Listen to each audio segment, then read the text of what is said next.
जय हिंद मित्रांनो. तर आता मुंबई शहरला नेमका पहिला पगार किती मिळत असतो, त्याच्यानंतर पगाराबद्दल जर बोलायचं झाल्यास मित्रांनो, तर आता प्रत्येक जिल्ह्याच्या पगारामध्ये आपल्याला थोडाफार फरक आपल्याला आढळून येतो. आता मुंबई शहर सारख्या ठिकाणी आयुक्तालयाच्या ठिकाणी, त्याच्यानंतर नागपूर आयुक्तालयाच्या ठिकाणी, त्याच्यानंतर पुणे, छत्रपती संभाजीनगर अशा मोठ्या आयुक्तालयाच्या ठिकाणी आपल्याला पगार हा इतर जिल्ह्यांच्या कंपॅरिझन मध्ये आपल्याला वाढलेला दिसतो. त्याच्यानंतर आता जळगाव सारख्या ठिकाणी, बुलढाणा सारख्या ठिकाणी, अकोला सारख्या ठिकाणी, वर्धा सारख्या ठिकाणी, वाशिम सारख्या ठिकाणी अशा लहान जिल्ह्यांमध्ये आपल्याला आयुक्तालयाच्या कंपॅरिझन मध्ये आपल्याला पगार थोडा कमी आपल्याला आढळून येतो. तर आता या पगारामध्ये एवढी तफावत का असते, त्याच्यानंतर आपल्याला ट्रेनिंग मध्ये पगार किती मिळतो, त्याच्यानंतर ट्रेनिंगहून आल्यानंतर आपल्याला पगार किती मिळतो, मुंबई शहरचं सविस्तरपणे आपण कॅल्क्युलेशन पाहणार आहे. त्यामुळे व्हिडिओ स्किप करू नका. चॅनलला जर तुम्ही आतापर्यंत आपल्या नवीन असाल तर पोलीस भरतीच्या प्रत्येक अपडेटसाठी आपल्या चॅनलला नक्कीच सबस्क्राईब करून ठेवा. तर आता मित्रांनो, जेव्हा आपल्याला जॉईनिंग लेटर येते,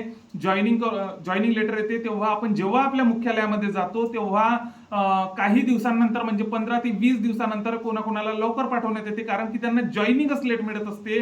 आता यावर्षी काय झालेलं आहे, जिल्ह्याचं बऱ्यापैकी जिल्ह्यांना जॉईनिंग ही लेट दिली आणि 2-4 दिवसामध्येच त्यांना ट्रेनिंगला पाठवण्यात आलेलं आहे. पण आता आधी आमच्या भरतीचा जर विचार केला तर आम्हाला 15 ते 20 दिवस आधीच आम्हाला जॉईनिंग दिली होती, त्याच्यानंतर 15-20 दिवसानंतर आम्हाला ट्रेनिंगला पाठवण्यात आलं होतं. तर अशा प्रकारे मित्रांनो, आता आपण जेव्हा जॉईनिंग होतो, मुख्यालयाला अटॅच होतो, तेव्हा ते दिवस, त्याच्यानंतर आपण ट्रेनिंग मध्ये जातो तेव्हा 2 ते 3 महिन्यांना आपला पहिला पगार होत असतो. तर आता मी आधी पण तुम्हाला सांगितलेलंच आहे की पगारामध्ये आपल्याला तफावत आपल्याला आढळून येते. प्रत्येक जिल्ह्याच्या पगारामध्ये थोडाफार आपल्याला बदल आढळून येत असतो. तर आता आमच्या जिल्ह्यांचा जर आपण विचार केला, जर आमच्या जिल्ह्याचं जर तुम्हाला सांगायचं झाल्यास, तर माझ्या ट्रेनिंग मध्ये आम्हाला पहिला पगार हा एकूण आपला 27,374 असं काही समथिंग, आम्हाला 27,000 प्लस आम्हाला पगार मिळाला होता. पण 27,374 वगैरे असा काहीतरी आम्हाला पगार मिळाला होता. तर आता आमच्याच कंपॅरिझन मध्ये तुम्हाला सांगतो, इतर जिल्ह्यांचं कंपॅरिझन वर्सेस मुंबई शहरचं कंपॅरिझन आपलं हे सांगतो मी तुम्हाला कॅल्क्युलेशन. तर आता यांना पगार कसा असते, तर आता मित्रांनो, तिथंच आता माझा मित्र मुंबई शहरला भरती झाला असल्यामुळे तिथं त्याला ट्रेनिंगलाच 29,29,500 ते 30,000 त्याला तिथं पगार पडला होता, ट्रेनिंग पेमेंट.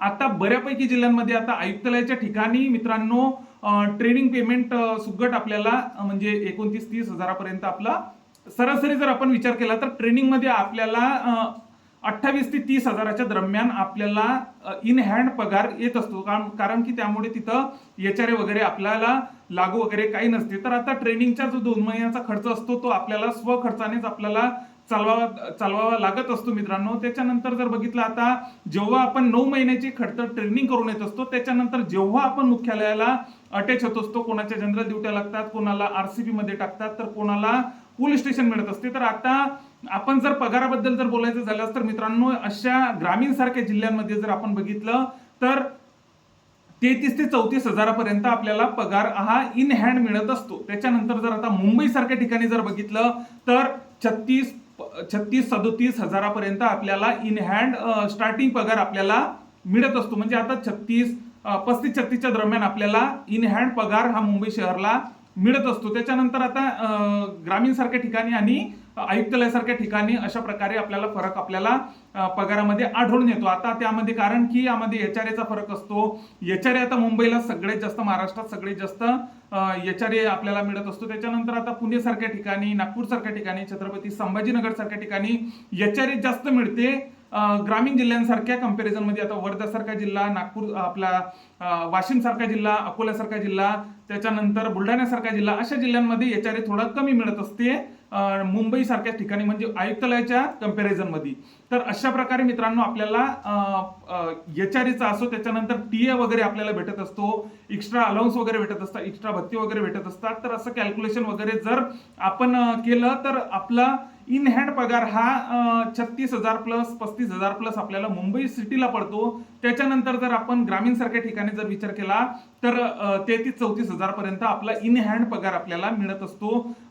मुंबई शहर आणि जॉईनिंग जर सारखी असली तर तुम्हाला सांगतो, जॉईनिंग जर आपली सारखी असली, सारखी बॅच असली, तर आपल्या पगारामध्ये आणि मुंबई शहरच्या पगारामध्ये 3 ते 4-5 हजार पर्यंत आपल्याला 5 हजारापर्यंत आपल्याला फरक आपल्याला आढळून येत असतो. पण आता मुंबई शहरचं काय होत असते की मुंबई शहरला जॉईनिंगच थोडी लेट मिळत असते. आता बऱ्यापैकी जिल्ह्यांचे आता जेमतेम सगळ्या जिल्ह्यांची मुलं हे ट्रेनिंगला गेलेले आहेत. पण आता सध्या मुंबई सिटीचे सध्या डॉक्युमेंटच चालू आहे, त्यांचं मेडिकल होईल, त्याच्यानंतर ते ट्रेनिंगहून हे आता जे इतर जिल्ह्यांचे जे मुलं गेलेले आहेत ते ट्रेनिंगहून आल्यानंतरच त्यांचा ट्रेनिंगला नंबर लागणार आहे. कारण की मुंबईला भरती पण मोठी होत असते, प्रोसेसला थोडा वेळ लागत असते, त्यांचं डॉक्युमेंट करणं, त्यांचं मेडिकल करणं, कॅरेक्टर, असं सर्व काही प्रोसेस वगैरे असते. तर आता मित्रांनो तुम्हाला इतकं सांगायचं आहे व्हिडिओ आपला याच्यासाठी स्वतः पेमेंटसाठी. तर पेमेंटमध्ये इतर जिल्ह्यांमध्ये आणि मुंबई शहरच्या पेमेंटमध्ये 4 ते 5 हजाराचा आपल्याला फरक आपल्याला आढळून येतो. ट्रेनिंग करून आल्यानंतर आपल्याला 35 ते 36 हजार प्लस आपल्याला पगार इन हँड मिळत असतो. त्याच्यानंतर ग्रामीण सारख्या ठिकाणी 33-34 हजारापर्यंत आपल्याला पगार मिळत असतो. त्याच्यानंतर ट्रेनिंगमध्ये 28 ते 30 हजारादरम्यान आपल्याला इन हँड पगार मिळत असतो. 2 महिन्यानंतर आपला 2 महिने ट्रेनिंग झाल्यानंतर आपल्याला पगार मिळत असतो. सर्वचे सर्व मुख्यालयाची दिवस पण सर्वचे सर्व जितके तुमचे मुख्यालयाची दिवस झालेले आहेत, कोणाचे 15 होतील, कोणाचे 20 होतील, कोणाचे 25 होतील, सर्व दिवसांचे जेव्हा तुम्ही जॉईनिंग डेट जे असते तेव्हापासून तुमचा पगार हा चालू होत असतो. इतकं तुम्ही क्लिअर डोक्यामध्ये ठेवून घ्या. त्याच्यानंतर आता पगार रिलेटेड जर आता आणखी काही तुमच्या आता जर आता टीए वगैरे आपल्याला भेटत असतो. टीए जर आपण इतर ठिकाणी म्हणजे आपल्या 7 ते 8 किलोमीटर दूर जर आपली ड्युटी लागली तर आपल्याला ट्रॅव्हल्स अलाउन्स वगैरे आपल्याला मिळत असतो. त्याच्यानंतर बाहेर गावी ड्युटी लागली त्याचा आपल्याला टीए वगैरे आपण दर महिन्याला जो टीए फॉर्म भरत असतो त्याचे पण आपल्याला एक्स्ट्रा पैसे मिळत असतात. सिटीवर हे अवलंबून असते, प्रत्येक सिटीवर हे अवलंबून असते, कोणत्या सिटीला जास्त मिळतो, कोणत्या सिटीला कमी मिळतो. अशा प्रकारे मित्रांनो आपल्याला पगार हा मिळत असतो. आणखी पगारा रिलेटेड ज्या काही तुमच्या अडचणी असतील त्या नक्कीच मला कमेंट करा, आपण नक्कीच त्यावर चर्चा करू. नवीन जर आतापर्यंत आपल्या चॅनलला जर तुम्ही नवीन असाल तर पोलीस भरतीच्या प्रत्येक अपडेटसाठी आपल्या चॅनलला नक्कीच सबस्क्राईब करून ठेवा. जय हिंद.